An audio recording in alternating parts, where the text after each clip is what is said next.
ಬೆಂಗಳೂರಿನ ಅರಮನೆ ಮೈದಾನದಲ್ಲಿ ಮೊನ್ನೆಯಷ್ಟೇ ನಡೆದ ರಸ್ತೆ ಸಂರಕ್ಷಣಾ ಮಾಸ ದಿನಾಚರಣೆಯಲ್ಲಿ ಸನ್ಮಾನ್ಯ ರಾಮಲಿಂಗಾರೆಡ್ಡಿ ಸರ್ ಅವರು ಮತ್ತು ದಿನೇಶ್ ಗುಂಡೂರಾವ್ ಅವರು ಭೇಟಿ ನೀಡಿದ್ದು, ರಸ್ತೆ ಸುರಕ್ಷತೆ ಬಗ್ಗೆ, ರಸ್ತೆ ನಿರ್ಮಾಣಕ್ಕೆ ಬೇಕಾಗಿರುವಂಥ ಸಾಮಗ್ರಿಗಳು ಒಂದೆಡೆ ಒಂದೇ ಒಂದು ಕಚೇರಿಯಲ್ಲಿ ದೊರೀತಾ ಇದ್ದು, ಆ ಕಚೇರಿಯ ಒಂದು ವಿವರಣೆಗಳನ್ನು ತೋರಿಸುವಂಥ ಚಿತ್ರಣ ಇಲ್ಲಿದೆ.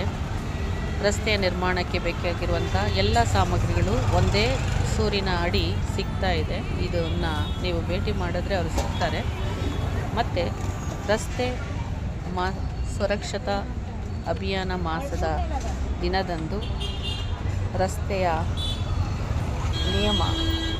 ಸಂಚಾರಿ ನಿಯಮಗಳನ್ನು ಉಲ್ಲಂಘನೆ ಮಾಡಿದಾಗ ಯಾವ ರೀತಿಯ ಸಂಚಾರಿ ನಿಯಮಗಳನ್ನು ಉಲ್ಲಂಘನೆ ಮಾಡಿ ಪ್ರಾಣಾಪಾಯಗಳನ್ನು ಒಡ್ಡಿಕೊಂಡಿರುವಂಥದ್ದು, ಚಾಲಕರಿಗೆ ಮಾಹಿತಿ, ರಸ್ತೆ ಸಂಚಾರದಲ್ಲಿ ಅಪಘಾತಕ್ಕೀಡಾದಂತಹ ವಾಹನಗಳನ್ನು ಒಂದು ಪ್ರದರ್ಶನಕ್ಕೆ ಇಟ್ಟು ಜನಸಾಮಾನ್ಯರಿಗೆ ಮತ್ತು ಸ್ಕೂಲು ಕಾಲೇಜುಗಳಿನ ವಿದ್ಯಾರ್ಥಿಗಳಿಗೆ ಮಾಹಿತಿಗಳನ್ನು ನೀಡಿದ್ರು.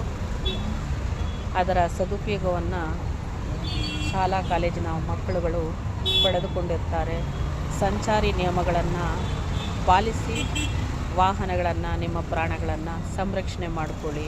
ವೀಲಿಂಗ್ ಮಾಡೋದರಿಂದ, ಹೆಲ್ಮೆಟ್ ಹಾಕ್ತೀನಿ ಹೋಗೋದ್ರಿಂದ, ಅಧಿಕವಾದ ವೇಗ ಮಾಡೋದ್ರಿಂದ ಅಪಘಾತ ಆಗುತ್ತೆ.